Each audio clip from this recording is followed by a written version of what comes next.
logo muito cedo, e não na parte do rap. Eu comecei, pá, no início o meu pai comprou-me uma bicicleta e eu atropelei um miúdo na. Brincar. O teu sonho era ser ciclista, não era rapper? Eu, pá, comecei mais nas andotas, pá. Comecei nas andotas, e pá, sempre tive esta veia de começar a escrever, a fazer piadas, e o caralho era sempre o palhaço da casa, o palhaço do aniversário, o palhaço da família na escola.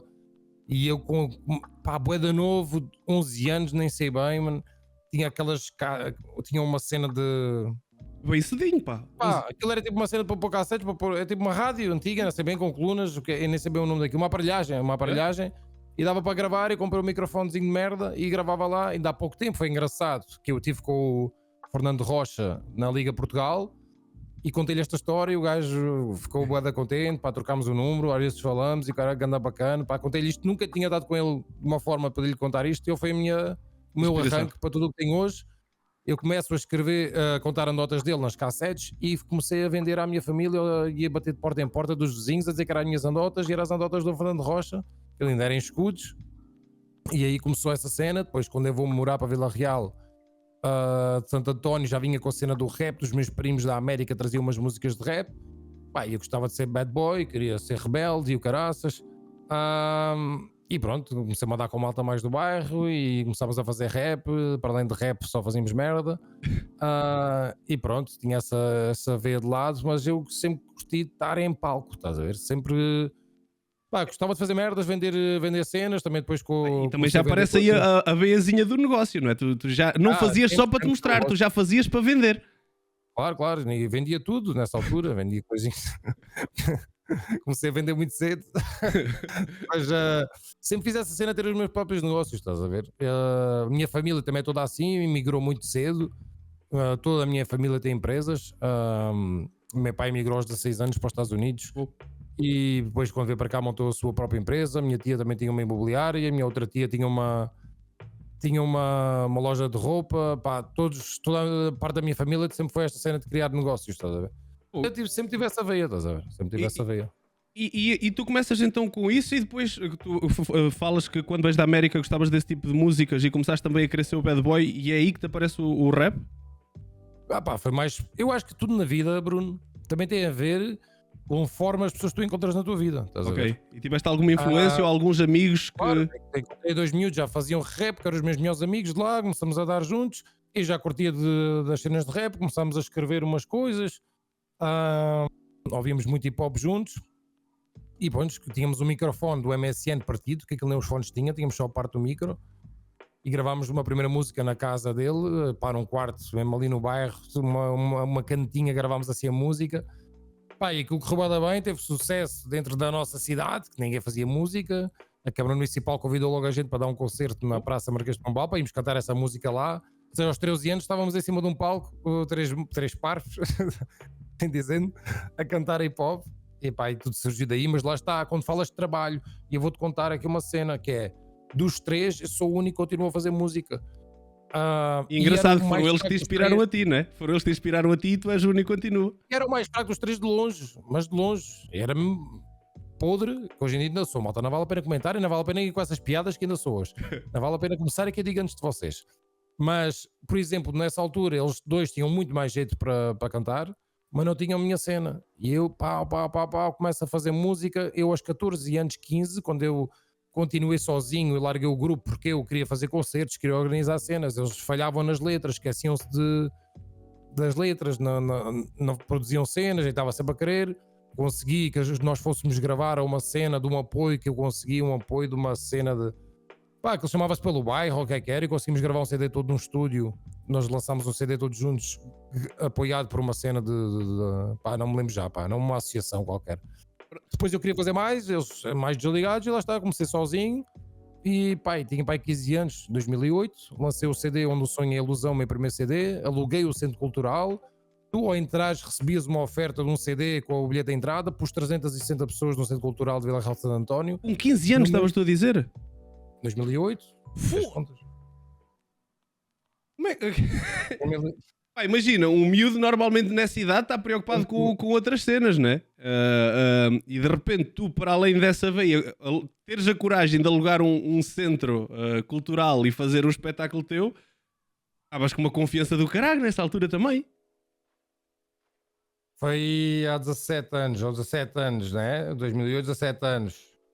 Estás a fazer Tem contas, que idade é que 32, tinhas? 17, tinha 15 anos, yeah. Tinha 15 anos, podes ver esse CD na net, chama-se O Sonho Ainda é Ilusão, está o CD na net. Ou seja, aluguei o centro cultural, consegui enchi completamente. Como é que tu convencias a E malta a ir? foi, Era malta que já te conhecia, malta da escola? já tinha, pois é, lá está, tinha boa de grupos diferentes, como eu jogava futebol e dava tanto com os bandidos como os betinhos, como o pessoal da bola. Era o gajo que me dava com toda a gente, então tinha aquele carisma de me dar com todos, tanto me dava com o Zé da Praça, como estava no outro dia a seguir no sábado, estava a jogar com a malta do futebol. Pá, então dava com muita gente diferente e tinha sempre esta veia de criar eventos e assim. E pá, sou o meu primeiro grande. Até criámos CD mesmo físico numa cena que era do falecido do rapaz que tinha a loja do Dourado. O senhor já morreu, ele tinha uma banda conhecida e o gajo tinha um estúdio grande. E o gajo fazia CDs, consegui fazer lá os CDs e foi bem engraçado as pessoas entrarem, recebi um CD de oferta com a entrada e pronto, a partir daí comecei a ganhar pica por fazer festas e comecei a organizar eventos lá na minha zona. Havia uma E até discoteca que hoje. estava fechada, E dura havia até uma hoje. discoteca que estava fechada e eu agarrei naquela discoteca e comecei a organizar com 17 já, por aí, organizava festas na discoteca, contratava artistas, levei lá Castado, Crystal Man, Real Punch, Billy Fresh, levei pessoal de dubstep, fazíamos mistura de rap com dubstep, nessa altura o dubstep estava a bater. A bater, Há bem yeah. vídeos desse na net, era uma discoteca que era o Cais ao Rio, que eu organizava concertos e é engraçado que, por exemplo, o Uzi estreou-se a primeira vez a dar backs nesse concerto e nem sabia que ele era o Uzi. Eu trouxe outro gajo que era o Shinabi, nessa altura batia no Portimão e o Uzi veio dar backs a ele e ele estava-me sempre contando que a primeira vez que subiu um palco foi em Vila Real, numa festa organizada por mim Uma festa. e foi fixe, pá. E diz-me uma coisa, e normalmente tu estavas já mais virado para aí, pá, mas aos 15 anos estás naquela idade em que a malta está muito virada ainda para a escola e isso. Como é que era? Como é que a escola olhava para ti? Como é que era a tua relação lá? Estavas sempre a dizer que muitas vezes estavas sempre a fazer merda com os teus amigos, etc. Como é que era a tua relação na escola nessa altura? No Pó de Canela não fizeste nada, fiz, mano. Cantei 2 ou 3 vezes no Pó de Canela. Mas não, o Pó de Canela era do mesmo dono do Gás ao Rio. Só que eu preferia, porque nessa altura havia muita guerra. Desculpa responder ao chat, mas eu gosto de ser pessoal que conhece esse tipo de cenas. É de Porque certeza o que ele é Pó de malta daí, não Canela, é? nessa altura é de Monte Gordo e eu era de Vila Real e nessa altura era muita guerra entre uma terra e outra e o pessoal de Monte Gordo não podia muito ver muitos deles. Apesar do meu DJ, o Caruso, é de Monte Gordo e havia aquela mistura, uns gostavam, outros não. Havia muita guerra de terras. Neste momento já não há tanto isso. Mas nessa altura era bué. Mas cantei no Pó de Canela 2 vezes ou 3, mas não foi organizado por mim, foi a discoteca que me contratou. Mas falando disso, pá, a escola eu sempre passei de ano porque eu decorava bué de bem as cenas, copiava por um, copiava por outro, nunca chumbei, não precisava de estudar, felizmente que ia passando, mas nunca foi uma coisa que eu quis. Eu sempre disse que ia fazer o 12º e cagar na escola. Nunca foi uma cena que eu quis. Provavelmente Fui nessa passando altura sempre já estavas a fazer o teu dinheiro, não é? Com os eventos e com as cenas. Sempre fui fazer de money, t-shirts, depois queria a marca 8900. Comecei a vender logo cedo t-shirts antes de ter a PK, antes de ter a PK ainda. Comecei a vender t-shirts só de 1900 rimas, que foi do meu CD, e começou a cena da roupa também. Comprei uma máquina de estampar, comecei a fazer roupas. Tinha sempre essa cena de vender merch, de fazer festas, por aí afora. E pronto, essa cena do Caso Rio correu super bem, mas lá está, pois era o meu outro lado também de maluquice, né? A malta a gozar que foste a rotation original é tua, tu foste o primeiro gajo a pensar no negócio das roupas. E lá está, então esta coisa que eu não sabia que vinha de tão cedo, é fixe ter-te aqui para contar um bocadinho essa história, que assim ficamos com o condensado. Tens tudo na net, tens o meu primeiro concerto na net também, se tu quiseres ver. Mas tu nessa altura já fazias, já gravavas o conteúdo, já com essa visão de meter as cenas na net e assim? Já tinhas essa visão? Não, puto, por acaso, olha, há 17 anos está aqui o meu segundo concerto, mesmo horrível, máximo, mas eu até vou pôr aí o link no chat, depois podes guardar aí. Isto foi o nosso primeiro concerto há 17 anos. Não fui eu, e nem sabia que o YouTube nesta altura existia. Tipo, isto foi uma pessoa qualquer que pôs, mas é engraçado é ver Todos gangsters, todos vestidos igual. Isso era o nosso gang. Foi há 17 anos. Isto foi o segundo concerto. E depois por aí fora isto pegou. Pá, começou muito cedo. Como é que é, rapazolas? Só uma pequena pausa, já voltamos para o vídeo, só para vos pedir para deixar o vosso like, subscrever e, se puderem, seguir nas redes sociais Bruno Mestre com 0 no lugar do O. Agora, vamos voltar para o vídeo. A história dos meus pais também liga-se muito pela minha vida, que são o meu maior orgulho de sempre. O meu pai emigra com 16 anos, a minha mãe vai depois, um ano a seguir, ter com ele, casam bué de cedo. Fazem 17 anos nos Estados Unidos, voltam para Portugal quando eu tinha 5 e construíram uma empresa de construção. E felizmente, pá, eles eram pessoas. O meu pai muito pobre, a minha mãe mais ou menos, mas conseguiu depois dar a volta à vida toda e veio para Portugal, montou uma empresa e cresceu super bem na construção. Tem uma empresa gigante, chegou a ter mais de 400 trabalhadores aqui na zona. Tem uma empresa muito, muito grande. Pá, e à queda da construção, não sei se foi tipo 2009, 2010, não me lembro bem. Foi ali na crise de 2007, 2008, 2009. Começou aí, ele acaba por fechar lá para 2010, por aí. Começou a crise em 2007. Meu pai tentou aguentar, acho que fechou a empresa por volta de 2010 e volta a emigrar. Quando ele volta a emigrar em 2010, volta para a América? Aqui, sim, ainda estão lá neste momento. Okay. Meus pais voltam a emigrar, eu estou cá, pá, as coisas iam correndo, meio maluco do cara, nunca conseguia juntar dinheiro, só fazia loucuras, trabalhava nos animais, depois fazia RP no Manta Beach, andava andando nos concertos, mas estourava o dinheiro todo, tanto no casino como em putas, como nas drogas, e pronto. Nessa altura estava fazendo tudo e ao mesmo tempo maluco da vida e disse, vou dar a última oportunidade porque estou aqui jogando aqui nestes clubes da merda, ainda tenho aqui umas perninhas para aguentar e vou aos Estados Unidos experimentar fazer uma épocazinha. Então, e é quando tu emigras de volta para lá? Fui para os Estados Unidos, comecei num supermercado e a jogar num clube latino que havia ali, até que me aparece um gajo que é o Luciano Emílio, um dos maiores jogadores dos Estados Unidos. Chegou ao pé de mim, viu-me e quis-me ser o meu manager, apanha-me, mete-me a treinar, mas eu fumava mais ganzas com porco nessa altura, estava mais magro que sei lá o quê. Mas é que tu és um gajo bué da grande, tu nessa altura estavas magrinho?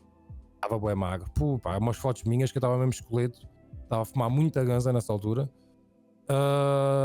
E fui para lá mesmo para me limpar, para estar tipo, desde aí nunca mais fumei.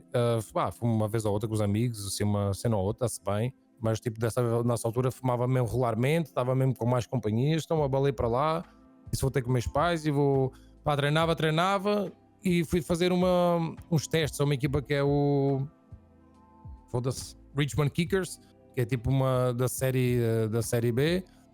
Correu-me super bem, mas depois o contrato que me davam nessa liga era muito longe da minha casa e tinha que alugar uma casa, por aí fora não compensava assim tanto. Acabo por ir ao DC United Sub-23 e também o que pagavam não era nada mais, que aquilo é uma cena mais de projeção para ir para a equipa A, o ordenado não era grande coisa, e acabo por assinar por um contrato muito melhor, até numa cena que chamada, lá não há divisões, estás a ver? Mas era tipo uma divisão distrital que chamava-se Washington Premier League, assinei por uma cena que é o Asian Oaks, e ele depois criou uma equipa, como é que se diz? Uma academia de crianças. Eu tirei lá uma formação e comecei a dar aulas de treinador. Treinava de tarde, à noite treinava com os séniores e de tarde dava aulas na academia. Os pais ficam malucos lá, mano. Quando tu estás a treinar miúdos, os pais pagam-te super bem para tu ires treinar os miúdos tipo em privado. Daí comprei minhas cenas todas, tinha lá o meu Acura, levava os miúdos para o jardim depois dos treinos a dar aulas privadas, aquilo era $70, $80, pais gostavam-te e davam-te $100. E depois ganhavas mais, mano. Ao sábado, imagina, ganhava $50 por treino e ao sábado ganhava 100. Todos os outros treinadores eram tipo professores de educação física, por aí fora. Quando eles falhavam, eu fazia o lugar deles e dizia, eu estou sempre livre, porque eu só jogava a bola, eu estou sempre livre. Então eu tinha 2 treinos por dia meus, mas às vezes fazia 4, porque o outro não podia, o outro podia, e eu ficava lá o dia todo tal. Ao sábado, quando alguém falhava, isso é que eu ficava todo contente. Alguém a pedir ao sábado para o jogo e ganhava os meus 100 mais os 100 dos gastos. Eu quero fazer dinheiro. E pronto, juntei bom dinheiro. Lá no verão no verão parou aquilo um mês e eu marquei umas férias para vir a Portugal. Marquei as férias e olha, até hoje nunca mais voltei. Mas era isso que eu ia perguntar, que as coisas até parece que te estavam a correr relativamente bem, tu estavas a fazer bom dinheiro e isso, e depois o que é que te faz voltar? Pois é, eu marco as férias para vir e depois pensei, mano, tipo, eu cresci tanto aqui, fiz tanta coisa aqui, agora que eu estou com a cabeça mais num lugar, já não estou fumando ganzas todos os dias, afastei-me de certas companhias, estou numa cena mais segura, vou tentar este meu lado digital, o meu lado músico, o meu lado criativo, porque eu não quero estar na América a fazer algo. Posso, pá, gosto, ou não, gosto, mas não é aquilo que eu queria.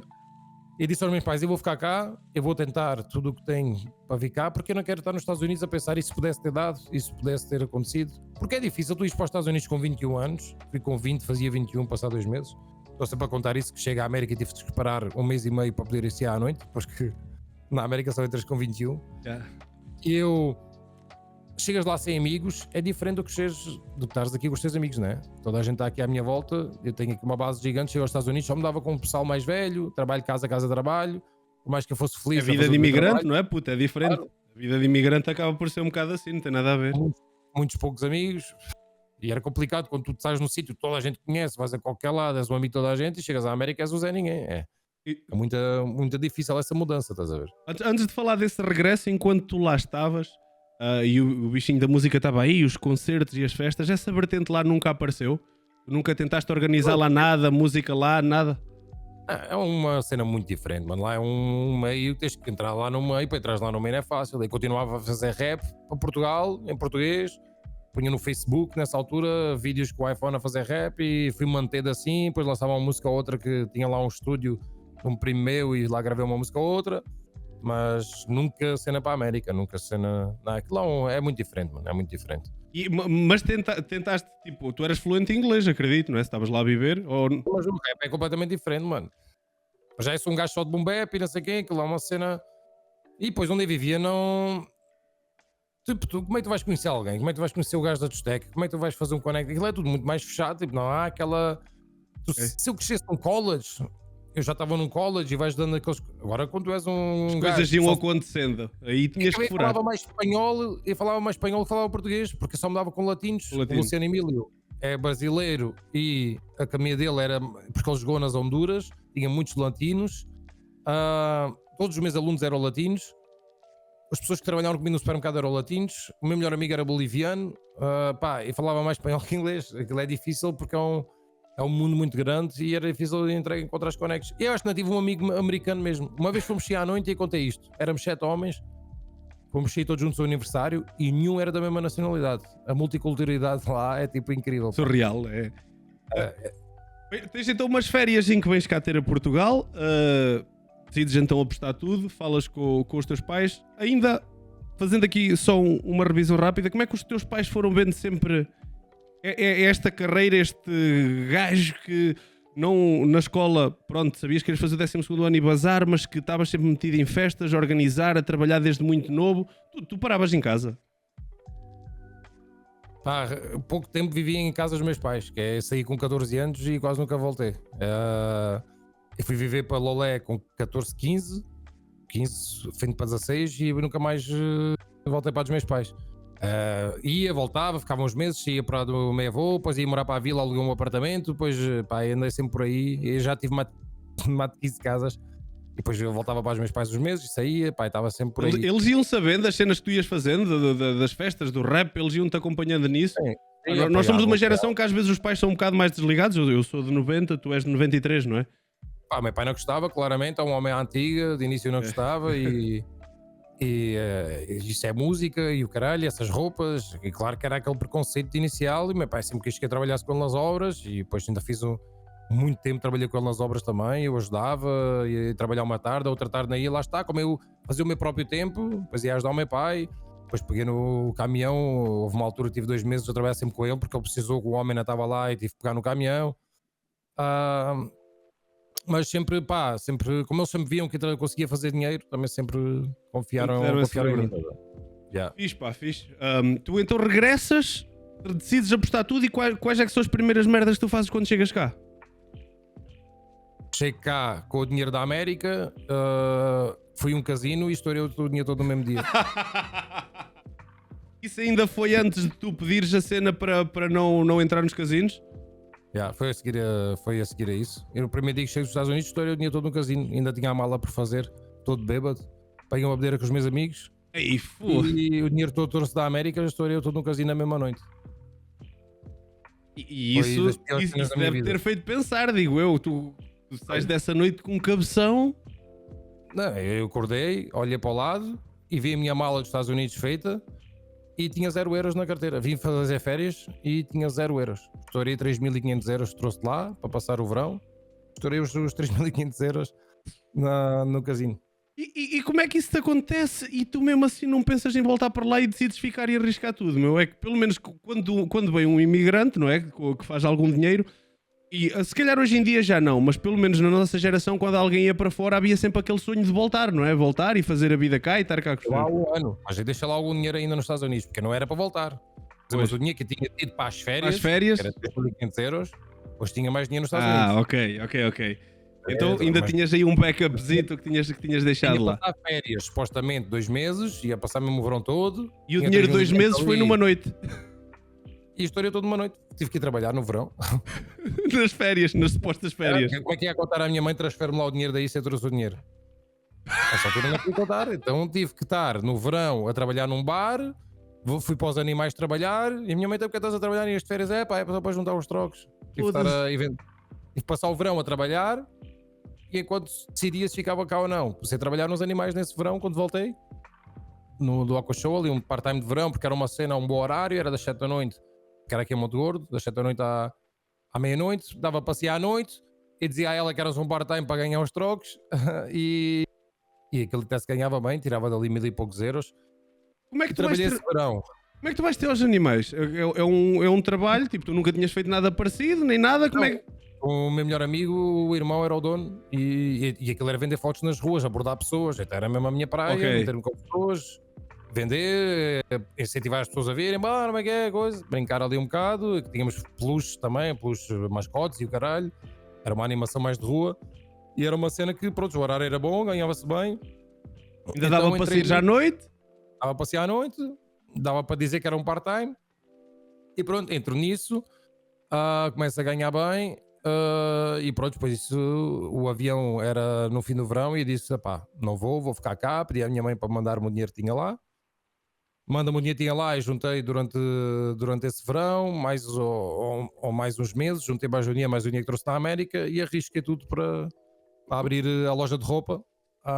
E fiquei em Portugal, agarrei no dinheiro que tinha lá na América de sobra, pus a carta no casino, depois do verão, disse vou abrir um negócio, chega desta loucura toda, pá, pus a carta no casino, proibi-me de entrar durante 5 anos, que era o máximo, tu podes pôr o máximo que quiseres, pá, pus 5 anos, abri a loja de roupa e foi a mudança da minha vida, foi a mudança drástica da minha vida, foi quando crias o teu próprio negócio, ganhas uma responsabilidade diferente, tinha uma loja física, tens renda para pagar, tens empresa, tens coisas para pagar, então modificou tudo. Como é que é, rapazolas? Se chegaram até ao fim, por favor, subscrevam, deixem o vosso like e sigam Bruno Mestre com 0 no lugar do O em todas as redes sociais. Para vocês não custa nada, para nós é uma grande ajuda. Até ao próximo vídeo.